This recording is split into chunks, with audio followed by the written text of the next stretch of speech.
Hey everyone! The audio in today's episode is from the second installment of our new series called Advanced Manufacturing Live, which can be found online on our X, Facebook, YouTube, and LinkedIn pages.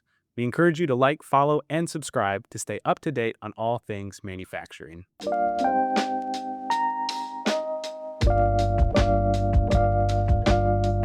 Hello and welcome to the second episode of Advanced Manufacturing Live. I'm SME Media Associate Editor Carrie Gitter. And I'm SME Media Senior Editor Michael McConnell. And this week we're focusing on the manufacturing workforce and how companies are ensuring they have the employees they need to keep growing. And this is actually a very timely topic. Well, it's always timely in manufacturing, but just this week, as Mike and I were discussing today, Caddy, the AI data company, released a survey they did of manufacturing leaders in the U.S., and 79%, so almost 4/5 of manufacturing business decision makers cite skilled labor shortage as their biggest barrier to growth in 2026. So, this is an issue we hear about all the time, but amid all the other challenges manufacturers are facing, economic volatility, tariffs, trade policy, they are still struggling with this labor issue. Mike, I'm sure you've been hearing about this quite a bit yourself, right? Yeah, I mean, you can debate whether or not it's the number one issue, but I mean, at SME, we have been writing about this forever. It's people can't find the talent, or they can't get the talent, can't get the training that they need to succeed. It's just an ongoing issue. I'm really curious to see who's been able to fix that, and that's kind of leads me into start talking about one of the stories we've been working on. Carrie, there was an article in our February issue that was written by one of our contributing editors, Karen Haywood Queen, that kind of tackled this topic, didn't it? Yeah, so Karen really she kind of surveyed today's manufacturing landscape to look at workforce development initiatives that companies are using to build and prepare the next generation workforce. And the article was called "Smart Strategies to Bridge the Skills Gap." Yeah. So, can you explain a little bit about what the problem was that Karen was writing about, and what she found in her reporting? Yeah, so older workers, boomers and beyond are retiring, and they're taking that valuable knowledge that they have with them, and with the complexities of Industry 4.0, there's a real gap that's emerging for the next generation in terms of skills and know-how. So companies are seeing this. They're seeing their workforce turn over in this way, and they're having to get creative with ways to bring the next generation up to speed. So they're using apprenticeship programs, partnerships with technical skills, short kind of quick hit courses, whatever they can to sort of to address this skills gap. I imagine that it's probably doubly tricky, because I'm sure there was a time when technology really started to come into the manufacturing industry that a lot of the boomer workers had to be educated, had to be brought up to speed. And now they're facing the same thing again with these younger workers, it sounds like. Yeah, that's definitely a big factor. Smart manufacturing is the name of the game today, and skills training for these younger employees. It's not just about mechanical processes anymore. It's more than welding. It's about automation, robotics, data analytics, simulation, digital twins. All of these really cutting edge technologies. And there was actually a recent Deloitte survey that where manufacturing executives said that their top concern was equipping workers with those smart manufacturing skills. So just, more research out there showing how pressing this is. And these companies really need to kind of, dive in and address that learning curve. And you didn't mention it, but I'm going to make a bet that artificial intelligence is in there somewhere too. Yeah, I mean, that's the most recent phenomenon that companies themselves are, struggling to get ahead of. But yeah, that's going to be part of the skill set for these next generation employees as well. This article that Karen wrote, I was looking it over, and she talks a lot about soft skills. I was hoping you could explain what that is, Carrie, and why is it important, whatever soft skills are. Yeah, so when we think about manufacturing, we think about those technical skills, so-called hard skills. And what we hear from leaders, and I've heard this at trade shows I've been to. I remember hearing this from a defense contractor at a Rapid plus TCT conference last year.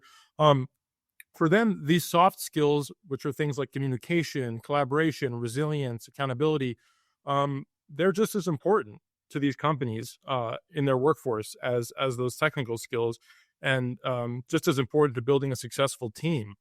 So that's something else that they're trying to impart and look for in employees. I mean, it sounds like soft skills at a high level are just, being a nice person, being easy to work with. Is that a lot of it? I think that's part of it, but I think it goes deeper. I think um, for Gen Z especially, it's the interpersonal factor. Gen Z and now Gen Alpha, which I guess is not employment age yet, but uh, they've really grown up behind screens, and so they're digital natives, as they say. They have that technical fluency, but what they sometimes could use help with is that interpersonal face-to-face connection and those teamwork skills, and that can be more of a challenge. So companies are trying to find ways to train them in those areas as well. I do have to note that we are doing this program staring at a couple screens, so I don't know what that This is means, true, and but and we're in the same building. Yeah, yeah, we're in separate. Yeah, yeah. So yeah. I don't. Okay, so it's a generational thing.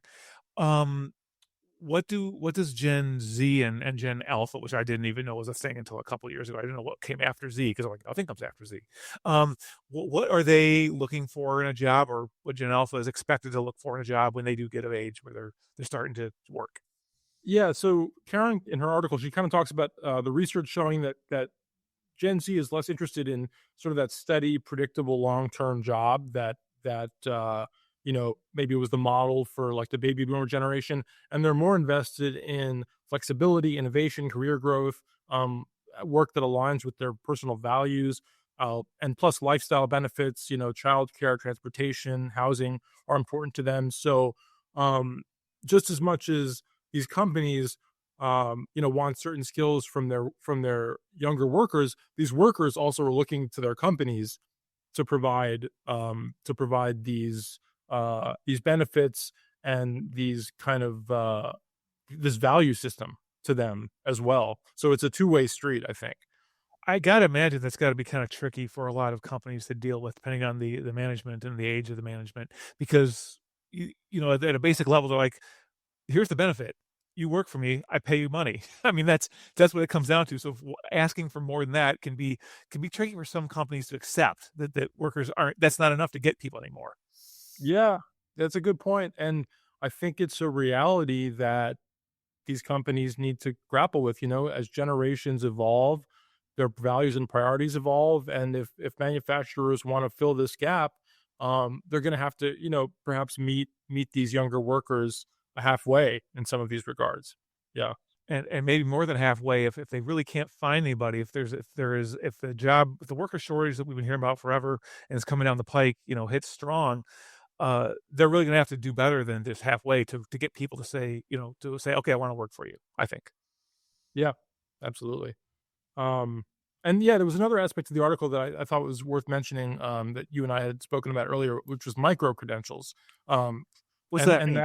that, yeah, It's it. So I hadn't heard the term either, but it refers to these kind of short stackable courses that are becoming more and more widespread that workers can enroll in. So these will address a specific skills gap, like if someone needs to get up to speed on digital twins, their employer or they on their own can jump right into a class and kind of get that specialized knowledge or credential, rather than having to enroll in a multi-year college program. Or this is like targeted specific knowledge gaps that can be filled with these kinds of micro credentials, and they're gaining in popularity as all this new technologies out there that people have to become acquainted with. Do you find out, or how short are these short stackable courses? Are we talking like a 5-day course, a 5-hour course? Does it vary? Yeah, I think it can vary. I think it can vary from days to weeks to maybe for a more uh in-depth thing, a matter of a month or two. But yeah, these are concise and uh, the things that people can do while they're working, and can coincide with their professional activity. It sounds like it's all about education, which is what everything comes down to, really. Yeah, absolutely. I'd say from what I've gleaned from the stories that are out there and in our publication, investing in that robust outreach, training, and education is really what's going to keep manufacturers competitive for talent. And it's we're seeing a lot of them kind of double down on that. And speaking of education, Carrie, you visited a manufacturer who operates a paid apprenticeship program. I mean, that sounds pretty cool, getting paid and to learn. Tell us a little bit about that. Yeah, that's right. So back in August, actually, I attended an open house. You can see it right there, Grove Systems in Bluffton, Ohio, and they have a really extensive apprenticeship program, which is also featured in Karen's article in our magazine. And they've modeled this program after the sort of traditional apprenticeship program they have at their German headquarters. Obviously, Europe has a long history of apprenticeships in the trades, so they're drawing on that, and this is a great example. It's a 4-year program. It includes working right there on Grove's machining shop floor. And these students get a degree in electromechanical engineering from a local state college paid for by the company. And it's been very successful for them. They have a lot of long term employees who've gone through this apprenticeship. And yeah, it's just a testament to what that kind of investment in training can do for you can really build a workforce, an educated workforce, right there on your shop floor. I mean, it sounds like the traditional European apprenticeship program that was, hundreds of years ago was being done in Germany and all throughout Europe, and I guess it's still done today in a lot of those countries. Yeah, yeah, I think they've really tried to replicate that. And speaking of success stories, Mike, you just wrote a fascinating feature story on how manufacturers are hiring military veterans. So tell me a bit about what need is that meeting, and what applicable skills do veterans bring to the table in this industry?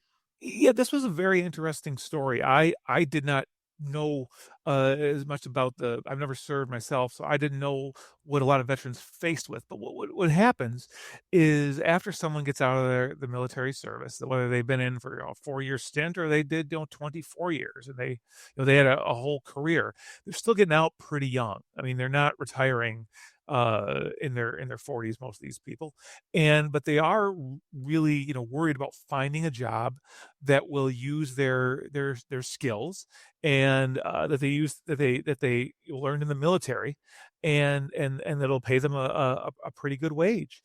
It's tough because a lot of military veterans don't know how their skills translate to civilian life. They don't.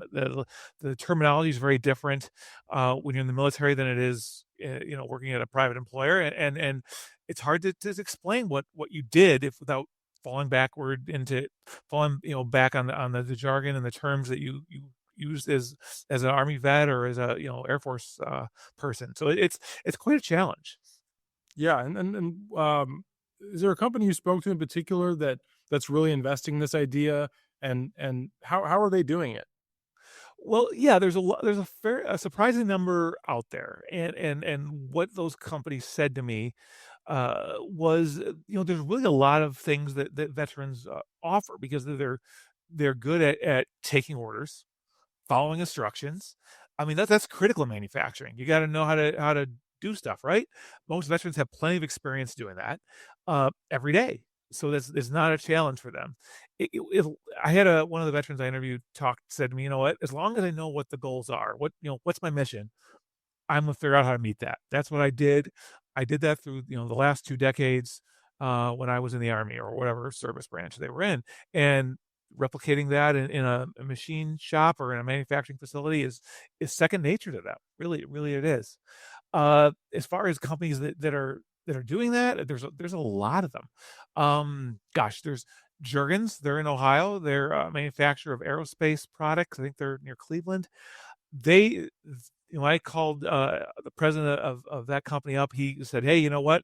We are all military veterans here. Like our whole executive team, we've all served."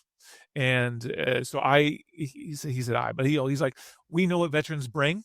We know what they can do. We know how to talk that language, and we're happy to talk about how you could transition your skills from what you did before to what you could do for us here. And there's other companies like that that are they have that same philosophy. In New Hampshire, Hypertherm, they're very veteran friendly. They're state certified as a veteran friendly employer. They even apparently volunteer their time at a local VA hospital that's not far from them. So they really give back. And there's even some of the other companies, General Dynamics. They're a massive military company, and so I think that's where the picture that we had on the screen there was from. They have, if you work for them, you're gonna work on stuff that you're probably familiar with when you were in the service. They make so much of that stuff, And so and it's in and in perfect addition fit. in addition to companies, there are programs out there, right, that are specifically designed to assist veterans in finding these civilian manufacturing careers, right? Yes, yes, there's a lot of them, and they help with things like resume writing, learning how to translate what you did in the military to what that would be for civilian life, so you're not just using acronyms that the recruiter doesn't know when you're sitting down for an interview. Some of them, some of the best known ones would be uh, hiring our heroes. It's sponsored by the U.S. Chamber of Commerce. It connects vets with member businesses that need the skills that veterans possess. Another one called Vet Jobs. It helps with the writing services like resumes, like I just mentioned, and cover letters, and even gives them tips on how to interview. Does mock interviews with them, so that they can be comfortable sitting down to that. But there are so many that were in the article, and there's another one that was mentioned several times to me by multiple employers, um, and it was called DoD or Department of Defense Skill Bridge, and this one is unique, and it kind of reminds me of the apprenticeship program you're talking about at the other company, because what it does is in your last 6 months or so of military employment, it allows you to take on an internship, and that's an internship that you could still do your military job, but you're learning a possible civilian job, and you're seeing how these skills translate. They get to try you out, you get to try them out, and you being a veteran, and see if you're a good if this is a good fit for you, and if it is a good fit, there's a good chance that they will hire you seamlessly onto the payroll as a full time civilian employee right around the time you're discharged. So you don't have to go through the uncertainty that you're going to be able to find a job or not be able to find a job. I did not serve, but my father did, and he got out of the military. He didn't know what he was going to do. This was decades ago, so he answered an ad in the paper to become a police officer, and did that for another 30 years. But he didn't know what he was going to do beyond that. He was in the Air Force thinking he was going to fly planes. He didn't fly any planes. He fixed radios. He didn't want to open up a radio repair business. He didn't know what he was going to do. So programs like Skill Bridge, it really helps with a need that was true decades ago and is still true today, of helping them find a good fitting career. Yeah, that's very inspiring, and, yeah, I mean, we always talk about, giving back to our veterans and investing in our veterans, and, I mean, this sounds like, um there were some really amazing ways this industry is doing that, you know? And it's benefiting these companies as well. It's perfect. It the way that these, and there's still, again, there's so many companies I didn't mention that they're in the story. The way they really sit down with the vets and say, hey, you know what, you could be a manager, because it's just a different terminology, but it's the same thing you did every day. You just got to know what's referred to in the private sector, and once you figure that out, once you learn how to explain what you do to employers, many of them are very excited to consider veterans, because they do have those skills, and they've proven themselves to be really good employees, for in some cases for decades. And something about also wanted to talk about with you, Carrie, was another interesting article in our recent February issue that was dealing with an aircraft manufacturer that creates a what they called was like a one stop shop workforce development facility in Wichita, Kansas. So I kind of have our workforce development beat in our magazine, which I really enjoy because I get to discover all these exciting programs going on around the country. And this one is really impressive and large scale. That's it right there. Textron Aviation in Wichita, Kansas, last year. A major company that launched a new 100,000 square foot, $40 million career and learning center. That and this is a company that is home to the Cessna and Beechcraft brands, very big company. And this new center includes everything from walk-in recruitment right there to onboarding and training on a 50,000 square foot simulated manufacturing floor, which you can see right there. And They have a whole philosophy there of warm handoffs, guiding new employees through each stage, all the way from walking in off the street and getting recruited to getting onboarded, and then weeks of training here on the shop floor. And the one of the people I spoke to, Jennifer Woodfield, who's in human resources there, she made a great point. She said teaching people how to manufacture aircraft can't be done in a classroom setting via PowerPoint. They need to do the work with their hands. And About this simulated manufacturing floor, she said, we like to say it looks like the factory, it sounds like the factory, and it smells like the factory. So before these new recruits get into their positions and get to work, they're really getting immersed right there in what their job is going to be and what that industry is going to be. And, that's invaluable training. And they actually do have people that walk in off the street and that are expressing interest in that industry, and they actually will talk to them about Yeah, I position? mean, Textron Aviation is a big employer in Wichita, and it was said to me that kind of everybody around there knows someone who works there, has a family member or a friend. So it's very much a company that's on people's radar. And rather than having this barrier of, online application or whatever, like people can just, you know, stroll right in, and they have recruiters on hand who are trained to interact with them and guide them and help them find jobs that suit their skill set. And yeah, so they can go right through the process starting there. I mean, that's pretty amazing because I think anybody that is, applied for jobs, so going back to the military thing we are just talking about, you send off a resume, you upload it to a website, and you never hear from it again. You don't even know if it gets through. So the fact that they're willing to have people sit down and talk to people and evaluate, see if they might be a fit is pretty impressive to me. Yeah, and something that was mentioned when I was researching for the story was that a lot of times with manufacturing, job descriptions can be a bit forbidding because the jargon is complex, and people, who are not yet in the industry may be confused or put off or not understand what the job really is. So there's so much value to being able to have a face-to-face conversation with a team member that says, hey, like, this is what we have, these are what these jobs are, this is what they entail, what interests you, what skills do you have. And so it's a really organic kind of two-way process instead of just, the mystery of a job application you don't really fully comprehend. I mean, we've all been there.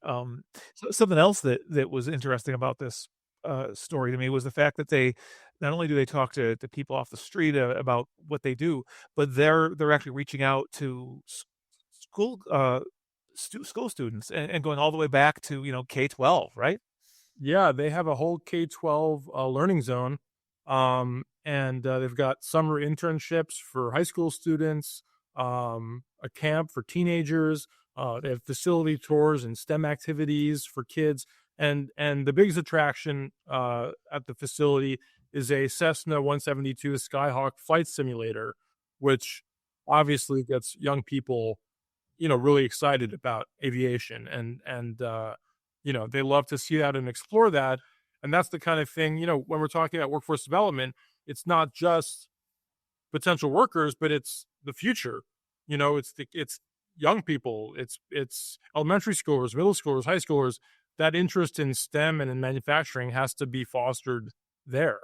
So they're investing in sort of a holistic workforce development program that stretches, all across ages.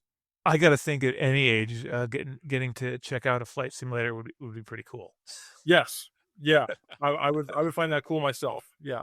Yeah, me too. And this, you think you touched on this a few minutes ago, but this reminded me of the veteran story I did. Was there's a language barrier there with aviation too. I mean, they have their jargon, they have their acronyms, and they help people get past that, right? Yes, absolutely. There's that. And also, even for the company's own team members, they train them in customer service so that they can better help and communicate with potential workers. And they said, especially after COVID-19, a lot of people kind of lost those interpersonal skills, or got rusty, you know? And so when they have potential employees walk in off the street, they want them to be greeted in a way that's personable, and they want them to, be on the receiving end of clear communication and guidance. So they're investing in training their own team on those soft skills so that they can be better prepared to recruit, and communicate with the public. I think that's great because so many people, acknowledge that there's especially people of a certain age range that have, you know, uh, issues since the pandemic because that was such a difficult time, but they're not just complaining about it; they've actually come up with a solution, which I think is pretty cool. Yeah, and for this new center, Textron Aviation actually received SME's 2025 Excellence in Manufacturing Training Award, which obviously is quite well deserved. I mean, this is a massive investment in workforce development, and not every company can afford to build a center like this and a 50,000 square foot simulated manufacturing floor, but as we're seeing, companies are creative and resourceful, and they can find different ways to inject workforce development initiatives into their operations, at whatever scale is possible for them. But the important thing is that they're thinking about it and doing it in some fashion. You know.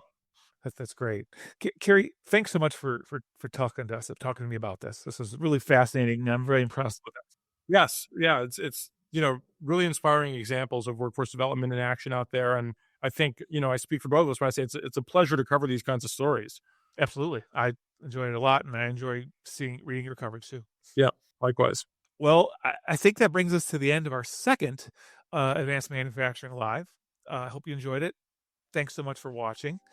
I'm SME Media Senior Editor Michael McConnell. And I'm Associate Editor Carrie Gitter, and we'll see you next time on Advanced Manufacturing Live.